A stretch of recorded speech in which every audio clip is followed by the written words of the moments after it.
Doctor plus viewers அனைவருக்கும் வணக்கம். நான் டாக்டர் நித்யா, சித்தா பிசிஷியன். சர்க்கரை நோய் இருக்கக்கூடியவங்க கவனமாக பார்த்துக்க வேண்டிய விஷயங்கள், முக்கியமாக உணவு முறையில இதெல்லாம் நம்ம பார்த்துக்கிட்டா ரொம்ப சிறந்தது அப்படின்னு பார்க்கலாம். ஸோ காய்கள் ரொம்ப முக்கியம். ஸோ காய்கறிகள், வெஜிடபிள்ஸ் வந்து நம்ம நிறைய சாப்பிட்றோம்னு வச்சுக்கோங்க. சுகர் வந்து நமக்கு பேசிக்கா நார்மலா இருக்கும் அப்படின்னு சொல்லலாம். ஸோ அப்படி எந்த மாதிரியான காய்கறிகளை நம்ம பயன்படுத்துறது நல்லது? ஸோ காய்கறிகளை பொறுத்த வரைக்கும் முக்கியமா இந்த சின்னதா ஒரு காய் இருக்கும் பாருங்க, சுண்டைக்காய். இது வந்து நம்ம உடலுக்கு நிறைய ஆரோக்கிய பலன்களை தரக்கூடியது. முக்கியமாக சர்க்கரை நோய் இருக்கிறவங்களுக்கு உடலில் ஒரு சோர்வு இருந்துகிட்டே இருக்கு, கால் பாதங்களில் அதிகமான எரிச்சல் இருக்கு, டயபெட்டிக் ஃபுட் அப்படின்னு சொல்லுவாங்க, டயபெட்டிக் அல்சர் அப்படின்னு சொல்லுவாங்க. ஸோ இது நமக்கு சரியாகிறதுக்கு சுண்டைக்காய் மிகவும் சிறந்தது அப்படின்னு சொல்லலாம். இப்போ இந்த சுண்டைக்காயை எப்படி நம்ம உணவில் சாப்பிட்டா சுகர் வந்து நமக்கு கண்ட்ரோல்ல இருக்கும், இல்லை நல்லது அப்படின்னு சொல்ற ஒரு விஷயம். ஏன்னா சுகர் பேஷண்ட்ஸ் நிறைய பேருக்கு நம்ம பார்க்கக்கூடிய ஒரு விஷயம் என்னன்னா, நரம்புகள் அதிகமாக பாதிப்பு வரக்கூடியதான். நரம்புகள்ல அதிகமான பாதிப்பு இருக்கு. அதே சமயம் நிறைய பேருக்கு ஒரு ஸ்டாமினா வந்து குறைவாகவே இருக்கும். ஸோ உடல்ல வந்து அந்த பலம் குறைந்து இருக்கக்கூடிய நபர்கள் நிறைய பேர் இருக்கும். ஸோ அந்த மாதிரி உடல்ல பலம் குறைந்து ஒரு சத்தே இல்லாத மாதிரி ஒரு நிலை இருக்கு அப்படின்னு நம்ம சொன்னோம்னா சுண்டைக்காய் தான். ஸோ சுண்டைக்காயை நம்ம பயன்படுத்தும் போது கொஞ்சம் கொஞ்சமாக நம்ம உடல்ல சர்க்கரை நோயை எதிர்த்து போராடக்கூடிய ஒரு ஆற்றல் நமக்கு கிடைக்க ஆரம்பிக்கும். அப்படி இந்த சுண்டைக்காயை எப்படி பயன்படுத்தலாம்? பச்சை சுண்டைக்காய் நம்ம உடலுக்கு நல்லதா? நிச்சயமாக நல்லது. இதை எப்படி பயன்படுத்தலாம் அப்படின்னு பார்த்தோம்னா, இந்த பச்சை சுண்டைக்காயை நம்ம ரொம்ப சிம்பிளா நம்ம வந்து கூட்டு மாதிரியோ இல்லை குழம்பு செய்தோ சாப்பிடலாம். ஆனா நிறைய சுண்டைக்காய் நம்ம சாப்பிடணும்னா தினந்தோறும் ஒரு 2 கைப்பிடி அளவு பச்சை சுண்டைக்காய் நமக்கு சிறந்தது. எப்படிங்க இதை பயன்படுத்தலாம்? சுகர் இருக்கிறவங்க இது எப்படி சாப்பிடலாம்னா, தினந்தோறும் காலையில இதை வந்து பயன்படுத்தலாம். ரொம்ப சிம்பிளா நம்ம பயன்படுத்திக்கலாம். 2 கைப்பிடி அளவு சுண்டைக்காயை நம்ம எடுத்துட்டு இது வந்து நசுக்கிக்கணும். சுண்டைக்காயை நசுக்கிட்டு இதனோட பார்த்தோம்னா 5, 6 பூண்டு பற்கள், ஒரு 1/4 டீஸ்பூன் அளவுக்கு மிளகு பொடி, இவ்வளவுதான். ஸோ இது வந்து எப்படி நம்ம பயன்படுத்தலாம்? கொஞ்சம் நெய் அல்லது நல்லெண்ணெய், ரெண்டுல ஏதாவது ஒன்று சேர்த்து இதுல வந்து நம்ம ஃபர்ஸ்ட் பூண்டு போட்டுட்டு அதுக்கப்புறம் சுண்டைக்காய் போட்டு லோ ஃப்ளேம்ல நம்ம வதக்கிக்கிட்டே வரணும். ஸோ அந்த நெய்யோட அல்லது எண்ணெயோடய அது நல்லா வதங்கின பிறகு எடுத்துட்டு மேல கொஞ்சம் பெப்பர் வந்து தூவிடணும். ஸோ மிளகு தூள் வந்து நம்ம தூவி எடுத்து வச்சிடணும். ஸோ இதை வந்து ஒரு பவுல்ல வச்சுட்டு காலையில பிரேக்ஃபாஸ்டோட நம்ம சாப்பிட்டுக்கிட்டே வரணும். ஸோ வீட்டில் எல்லாருமே இதை வந்து பயன்படுத்தலாம். சுகர் இருக்கு இல்லை அப்படின்றவங்க எல்லாருமே பயன்படுத்தலாம்.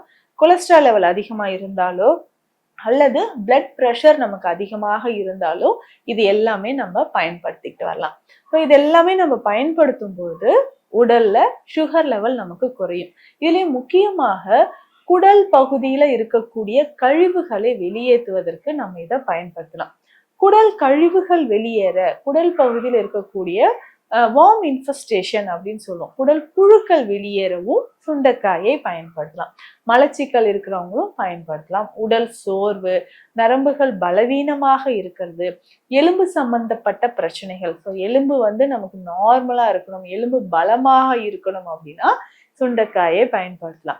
சுகர் இருக்கக்கூடியவங்க இதை தொடர்ந்து நீங்க சாப்பிட்டுட்டே வாங்க. ஒரு மாதம் இதை பயன்படுத்தும் போதே நல்ல மாற்றம் நமக்கு கிடைக்க ஆரம்பிக்கும். ஸோ தொடர்ந்து இதை பயன்படுத்த நமக்கு நேச்சுரலாவே இன்சுலின் செக்ரீஷன் வந்து அதிகரிக்க ஆரம்பிச்சிடும். ஸோ தொடர்ந்து இதை பயன்படுத்தும் போது நம்ம உடல்ல இருக்கக்கூடிய சுகர் லெவல் வந்து நமக்கு குறைய ஆரம்பிக்குது. ஸோ இதை தாண்டி ஸ்பெஷலா வேறு என்னங்க பயன்படுத்தலாம் அப்படின்னு பார்த்தோம்னா, சித்த மருத்துவத்தில் சுண்டை வற்றல் சூரணம் அப்படின்ற ஒரு மெடிசன் இருக்கு. ஸோ இந்த சுண்டை வற்றல் சூரணம் எப்படி பயன்படுத்தலாம் அப்படின்னா ரொம்ப சிம்பிள். எதுவுமே சுகர் இருக்கக்கூடியவங்க, இல்லை கொலஸ்ட்ரால் லெவல் அதிகமா இருக்கு, குடல் கழிவுகள் அதிகமா இருக்குன்னா இதை வந்து நம்ம பயன்படுத்தலாம். ஸோ இதை வந்து சுண்டை வற்றல் சூரணம் ஒரு 1/2 ஸ்பூன் அளவுக்கு வெந்நீர்ல கலந்து ஒரு நாளைக்கு 2 வேளை பயன்படுத்தும் போது உடல்ல அதிகமான ஆற்றல் வந்து நமக்கு கிடைக்க ஆரம்பிக்கும். முக்கியமாக நரம்புகள் வளப்படும், நமக்கு உடல்ல இருக்கக்கூடிய ரத்தத்தில் இருக்கக்கூடிய கழிவுகள் வெளியேற ஆரம்பிக்கும். இந்த சுண்டை வற்றல் சூர்ணமும் வயிறு சம்பந்தப்பட்ட பிரச்சனைகளுக்கு சித்த மருத்துவத்தில் பயன்படுத்தப்படுது. ஸோ இதனோட நம்ம வந்து மோர்ல கலந்து சாப்பிடும்போது ரொம்ப நாளா வயிறு சம்பந்தப்பட்ட பிரச்சனைகள் இருக்குன்னு சொல்றவங்க சுண்டை வற்றல் சூரணத்தை நம்ம பயன்படுத்திக்கலாம். இப்போ தொடர்ந்து இதை பயன்படுத்தும் போது உடல்ல நிறைய பாசிட்டிவான மாற்றங்கள் நமக்கு நடக்க ஆரம்பிக்குது. மலச்சிக்கல் தொந்தரவு இருந்தாலும் சுண்டைக்காயை பயன்படுத்தலாம். அதுவும் சுண்டைக்காயில அதிகமான இரும்பு சத்து மற்றும் கால்சியம் சத்து அதிகம். இரும்பு மற்றும் கால்சியம் சத்து அதிகமாக இருக்கக்கூடிய இந்த சுண்டைக்காயை நம்ம பயன்படுத்தும் போது உடல்ல நிறைய ஆற்றல்கள் வந்து கிடைக்குது. முக்கியமாக சுகர் பேஷண்ட்ஸ். இது வந்து சுண்டைக்காய் நிறைய பேர் என்ன பண்ணுவோம்னா வத்தக்குழம்பு மாதிரி வச்சு சாப்பிடுவாங்க. அதுக்கு அடுத்தது வந்து பருப்பு சேர்த்து கூட்டு மாதிரி வைத்து சாப்பிட்றதும் நல்லது. ஏன்னா அல்சர் இருக்கிறவங்க இது தாராளமாக பயன்படுத்தலாம். சுகர் பேஷண்ட்ஸ் நிறைய பேருக்கு வந்து பார்த்தோம்னா இந்த அல்சர் தொடர்பான பிரச்சனைகள் வந்து நிறைய பேருக்கு இருக்கும். இந்த அல்சர் குணமாவதற்கும் நம்ம சுண்டைக்காயை பயன்படுத்தலாம். முக்கியமாக எலும்பு தொடர்பான பிரச்சனை இருக்கிறவங்களுக்கு மூட்டுக்களில் வலி, அதிகமான வலி இருக்கிறத நம்ம பார்க்கிறோம். அந்த வலி குறையறதுக்கு என்ன பண்ணணும்னா கால்சியம், இரும்பு சத்து மற்றும் கால்சியம் நம்ம உணவில் அதிகமாக எடுத்துக்கணும். ஸோ அந்த மாதிரி நம்ம உணவில் பயன்படுத்தும் போது சுண்டைக்காயை நம்ம உணவோடு சேர்த்து பயன்படுத்தும் போது அதிக பலன்கள் வந்து நமக்கு கிடைக்க ஆரம்பிக்குது. ஸோ சுகர் லெவல் குறையணும்னா சுண்டைக்காய் நான் சொல்ற மாதிரி பயன்படுத்திக்கோங்க. இதனோட நம்ம என்ன பண்ணலாம்னா சித்த மருத்துவத்தில் இருக்கக்கூடிய நாவல் கருப்பம் ரொம்ப ரொம்ப சிறந்தது. இந்த சுண்டைக்காயும் இந்த நாவல் கருப்பமும் ஒரு பெஸ்ட் காம்பினேஷன் அப்படின்னு சொல்லலாம். நிறைய பேர் வந்து எவ்வளோ மெடிசன்ஸ் நான் ட்ரை பண்ணிட்டேன் எனக்கு குறையவே இல்லை அப்படின்னு சொல்லுவாங்க.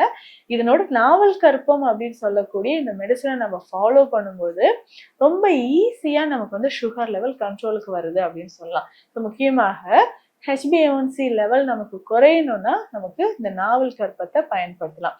ஸோ ரத்தத்துல இருக்கக்கூடிய கழிவுகள் வெளியேறுவதற்கு, பிளட் சுகர் லெவல் நார்மலா இருக்கிறதுக்கு நமக்கு இந்த நாவல் கருப்பம் பயன்படுது. ஸோ இதுவுமே வந்து பவுடர் மாதிரி தான், சூரணம் மாதிரி இருக்கும். ஸோ வெந்நீர்ல கலந்து ஒரு நாளைக்கு 2 வேளை பயன்படுத்தும் போது சுகர் லெவல் நமக்கு நல்லாவே குறைய ஆரம்பிக்கும். ஸோ முக்கியமான ஒரு விஷயம், அதாவது சுகர் லெவல் குறைவதற்கும் சுகர் இருக்கிறவங்க ஹெல்த்தியா இருக்கிறதுக்கும் முக்கியமாக சுண்டைக்காயை எப்படி பயன்படுத்தலாம் அப்படின்றத இந்த பதிவுல பார்த்தோம். நிச்சயம் உங்களுக்கு பயனுள்ளதாக இருக்கும்னு நினைக்கிறேன். மீண்டும் அடுத்த பதிவில் சந்திக்கலாம். நன்றி.